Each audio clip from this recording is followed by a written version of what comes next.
ಇವರು ಬೋರ್ಡ್ ತಗೊಂಡ್ಬಂದಿದ್ದಾರಾ?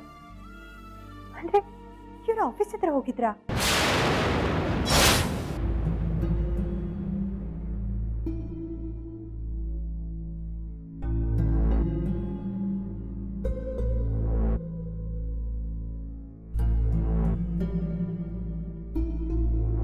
ರೀ, ಯಾಕೆ ಹೋಗ್ತಿದ್ದೀರಾ?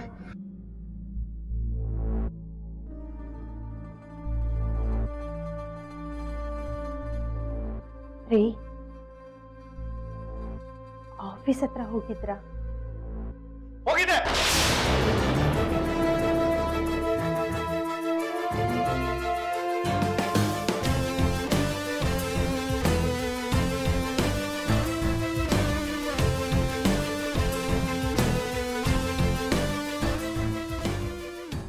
ಸಾರಿ ಲಕ್ಷ್ಮಿ, ಕೋಪದಲ್ಲಿದ್ದೆ, ಅದಕ್ಕೆ ಹಾಗಂದೆ.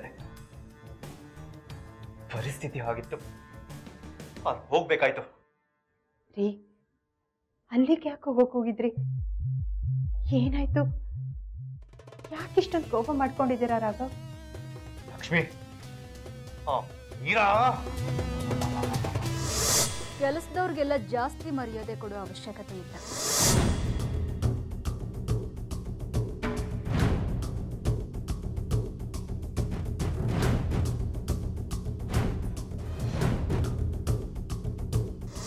ನೀನು ತಗೊಂಡಿದ್ದ ಕಾರ್ನ ನೀನೇ ರಿಪೇರಿ ಮಾಡಿಕೊಂಡು ನನ್ನ ಮುಂದೆ ನಿಂತ್ಕೊಂಡು ಬಿಲ್ ಕೊಡು ಅಂತ ಕೇಳ್ಕೊಳ್ಳೋದು.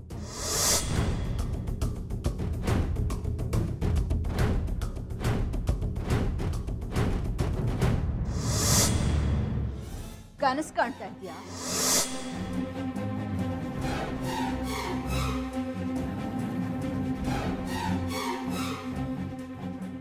ಹಾವಿಗೆ ಹಾಲೆರೆದ್ರೆ ಅದು ವಿಷ ಕಾರೋದು ಬಿಡತ್ತಾ?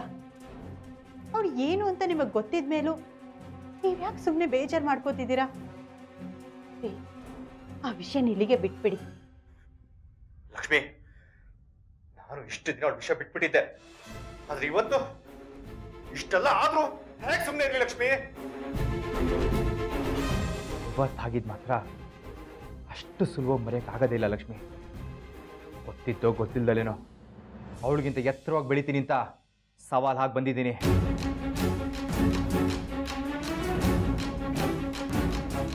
ನೀನು ಹೇಳೋದು ಸರಿ ಲಕ್ಷ್ಮಿ, ನಾನು ಈ ಕೆಲಸ ಬಿಟ್ಟು ಬೇರೆ ಯಾವುದಾದ್ರೂ ಕೆಲಸ ಮಾಡಲೇಬೇಕು.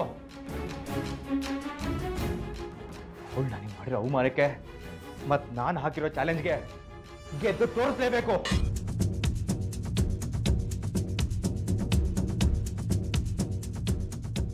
ನಿಮ್ಮ ಮನಸ್ಸಲ್ಲಿ ಇಂಥ ಒಂದು ಯೋಚನೆ ಬಂದಿದೆ ಅಂದರೆ ಖಂಡಿತ ನೀವು ಅದನ್ನು ಸಾಧಿಸ್ತೀರಾ ರೀ.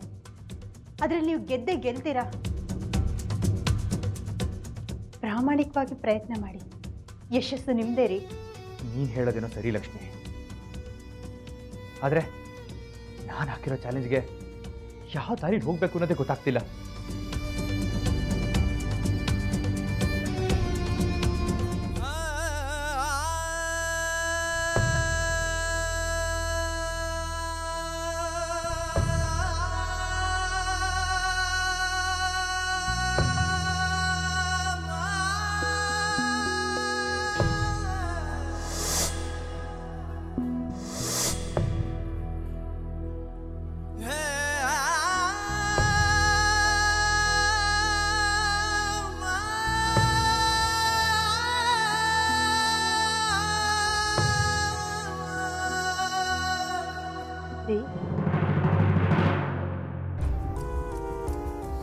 ಅಳ್ತಾ ಇದ್ದೀರಾ?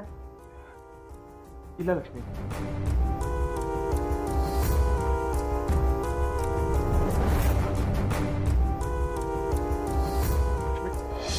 ಲಕ್ಷ್ಮಿ,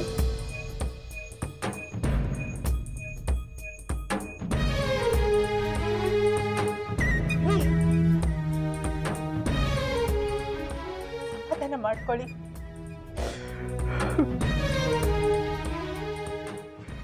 ಇಲ್ಲ ಲಕ್ಷ್ಮಿ, ಎಷ್ಟು ಕಷ್ಟಪಟ್ಟು ಕಟ್ಟಿದೆ ಈ ಕಂಪ್ನಿನ. ಇವತ್ತು ನಮ್ಮ ಮನೆ ಹಾಳಿ ಇದನ್ನ ಯಾವ ಪರಿಸ್ಥಿತಿ ತಂದಿದ್ದಾಳೆ ನೋಡು.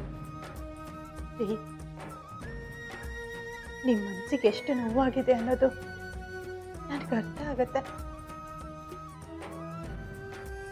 ನೀವು ಈ ಕಂಪ್ನಿನ ಮತ್ತೆ ಕಟ್ಟೆ ಕಟ್ತೀರಾ ಅನ್ನೋ ನಂಬಿಕೆ ನನಗಿದೆ ರೀ.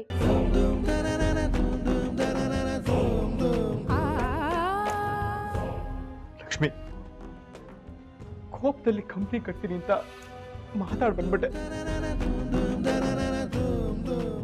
ಆದ್ರೆ ಅದನ್ನ ಕಟ್ಟೋ ದಾರಿ ತುಂಬಾ ಕಷ್ಟ ಇದೆ.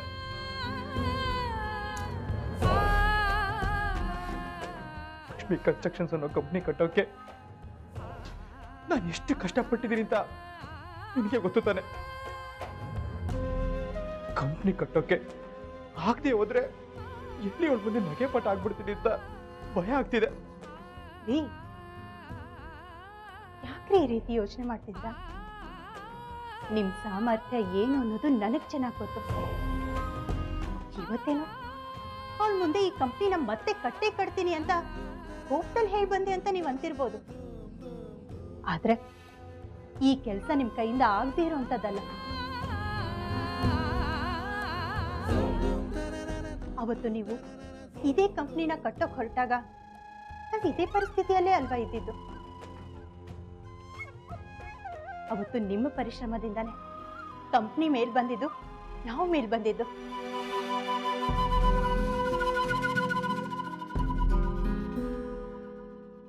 ಒಂದ್ಸರಿ ಹತ್ತಿರೋ ಮೆಟ್ಲನ ಮತ್ತೆ ಹತ್ತೋದಕ್ಕೆ ಕಷ್ಟನ.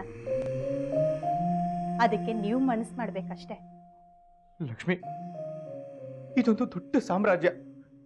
ಇದನ್ನ ಮತ್ತೆ ಕಟ್ಟೋದಕ್ಕೆ ನನ್ನಿಂದ ಆಗೋದಿಲ್ಲ. ರೀ, ಆಂಜನೇಯ ಸೀತೆನ ಹುಡ್ಕೊಂಡು ಸಮುದ್ರ ದಾಟ್ ಹೋಗ್ಬೇಕಾದ್ರೆ ಇದು ನನ್ನ ಕೈಯಿಂದ ಸಾಧ್ಯನಾ ಅಂತ ಯೋಚನೆ ಮಾಡ್ತಿದ್ದ. ಆದ್ರೆ ಅವನ ಶಕ್ತಿ ಸಾಮರ್ಥ್ಯ ಏನು ಅನ್ನೋದು ಬೇರೆಯವ್ರಿಗೆ ಗೊತ್ತಿತ್ತು. ಅವರೆಲ್ಲ ಅವನಿಗೆ ಧೈರ್ಯ ತುಂಬಿದಾಗ್ಲೇ ಅವನ ಶಕ್ತಿ ಏನು ಅನ್ನೋದು ಅವನಿಗೆ ಗೊತ್ತಾಗಿದ್ದು.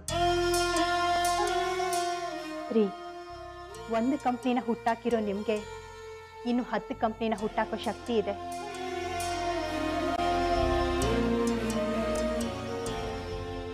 ನೀನ್ ಹೇಳೋದು ನಿಜ ಲಕ್ಷ್ಮಿ. ಆದ್ರೆ ಆಗ ನಮ್ಗೆ ಯಾರು ಶತ್ರುಗಳಿರ್ಲಿಲ್ಲ. ನಮ್ಮನ್ನ ಯಾರು ತುಳಿಯಕ್ ಪ್ರಯತ್ನ ಪಡ್ತಿರ್ಲಿಲ್ಲ. ಆದ್ರೆ ಈಗ ಆ ಮೀರಾ ಇದ್ದಾಳೆ. ರೀ, ನಮಗ್ ಶತ್ರುಗಳಿರೋದು ನಮ್ಮ ಬಲನ ಕುಗ್ಸೋದಕ್ಕೆ ಅಂತ ನಾವು ತಿಳ್ಕೊಳ್ಳೋದು ಬೇಡ. ಅವ್ರ ಮುಂದೆ ನಾವಿನ್ನೂ ಎತ್ತರಕ್ಕೆ ಬೆಳಿಬೇಕು ಅನ್ನೋ ನೆನಪನ್ನ ಜಾಗ್ರತೆ ಕೊಡಿಸೋದಕ್ಕೆ ಅಂತ ಅನ್ಕೊಳ್ಳೋಣ.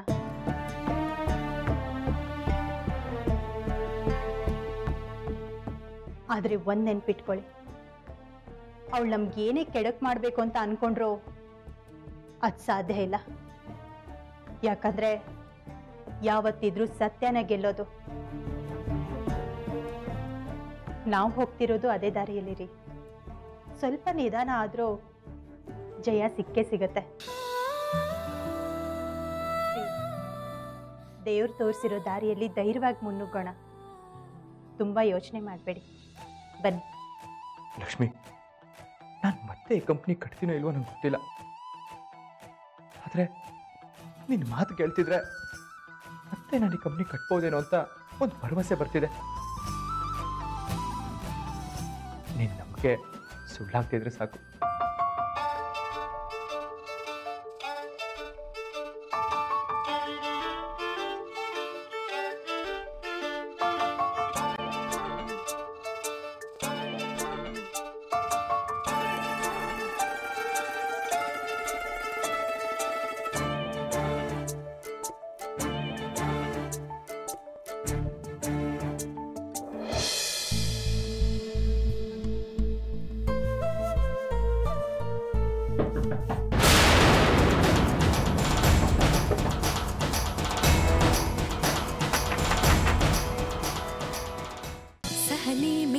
ಧರಣಿ ಜೀವ ಕೊಡುವ ಜನನಿ, ನಗೆ ಜ್ಯೋತಿಯ ಬೆಳಗಿಸುವ ಮನೆ ಕೀರ್ತಿಯ ಮೊಳಗಿಸುವ ಜೀವ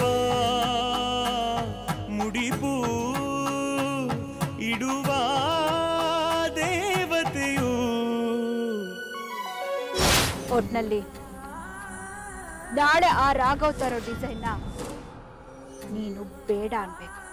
ತಗೋ.